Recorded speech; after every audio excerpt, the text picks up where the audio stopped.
Hello po, nature's lover ka pa at gustong-gusto mo makita ang kagandahan ng ating mga magagandang tanawin sa Pilipinas, lalo sa mga beach. So, pasok po sa video na to at promise po hindi po kayo magsisisi at mag-i-enjoy po kayo sa inyong mapapanood.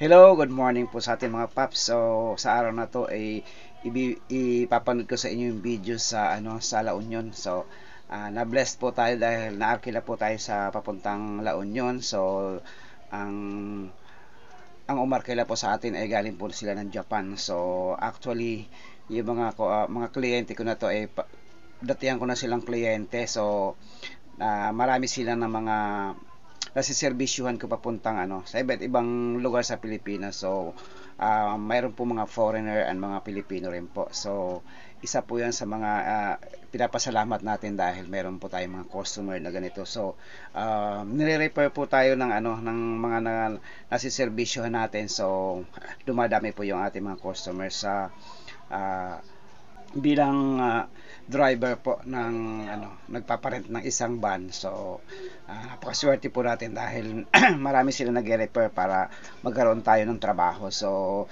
isa po yan sa mga source na pinagkukuha natin ng income para panggastos po sa ating pang araw-araw at saka pambayad na rin po sa ating sasakyan. So, hindi ko na po patatagalin.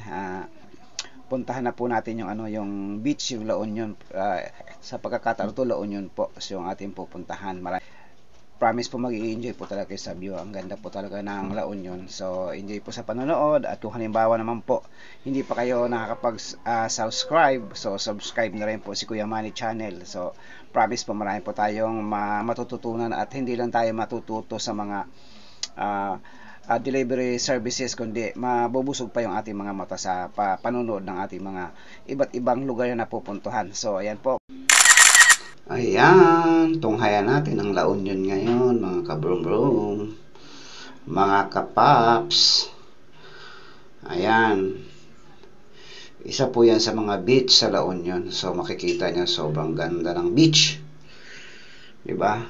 So, mananumbalik talaga ang iyong mga nakaraan. Kung halimbawa galing po kayo sa inyong mga probinsya, so balikan po natin ang ating mga nakaraan. Yan po yung pamamasyal sa gilid ng dagat. So, promise po, napaka-relaxing po talaga ng isang parang sobrang aliwala sa pakiramdam kung iyong matutunghayan yung iyong mga nakikita.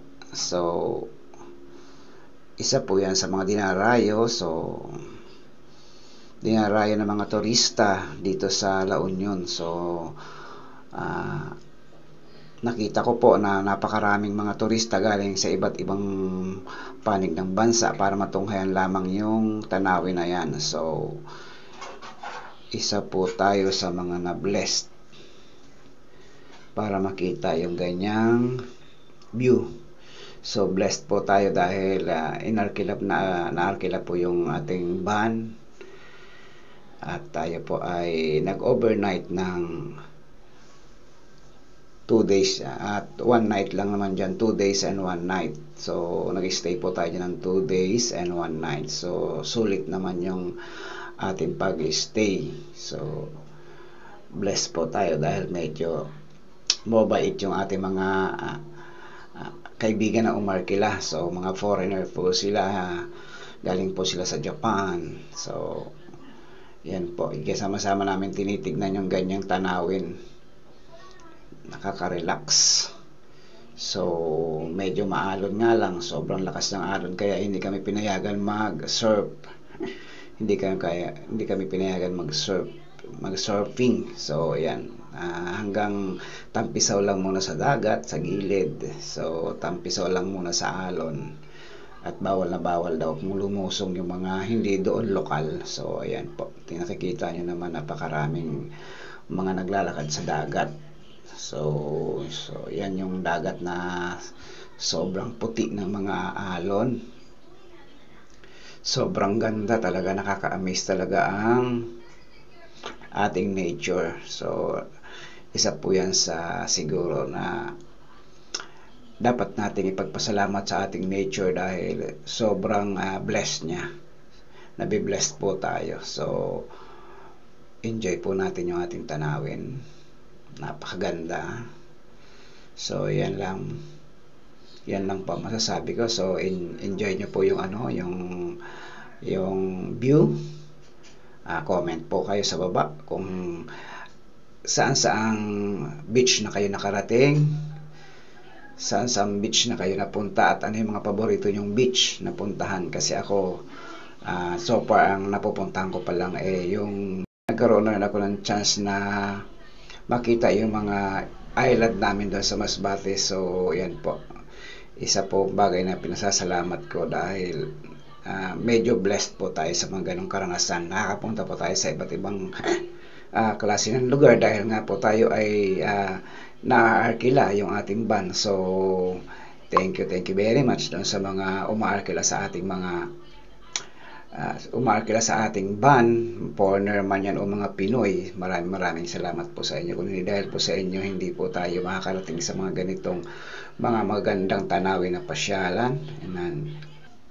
At syempre, hindi kumpleto ang ating pasyalan kung hindi tayo pupunta sa iba't ibang establishment. Explore din natin yung coffee shop ng La Union. So ayan, may pa-coffee shop sila. So pero meron pa rin sila mga naka-display na mga, ayan, nakikita nyo, ano bang tawag dyan sa mga naka-display na yun, sila sakuragi. So ayan, mga miniature ang tawag ba dyan, miniature. So ayan, binusog natin yung ating mga alaala pa rin. So ang ganda lang balikan pa rin ang ating mga pagkabata. Isa yan sa mga kanilang pinagmamalaki doon sa shop na yon. So hindi ko nababanggitin yung pangalan, baka bawal. So yan po, ang ganda lang pa sa pakiramdam. So ayan, Sailor Moon ata yung mga yan, hindi ko alam. Basta alam po sikat yung mga character na yan. So tignan nyo na lang. And then ayan, dragon na pula. So alam ko kung naalala nyo po yung dragon na pula, parang sa Dragon Balls nakita ko yan. Yan, di ba? So fast forward natin. Yan. So ayan, mayroon pa palang mojako ba yan? So ayan yung siniserve nila doon na yung nakatapping diyang carrots. So broad coffee tayo kasi hindi tayo pwedeng sa sweet. So yan. So pero bago yan, bago nga tayo pala makarating dyan sa lugar na yan, gagugol po tayo ng 5 oras bago tayo makarating sa La Union galing Quezon City. So guys, sobrang ganda talaga. Recommended ko po talaga yung pagpunta sa La Union. Sulit na sulit po, lalo na sa mga young ones. Ang ganda po. Thank you.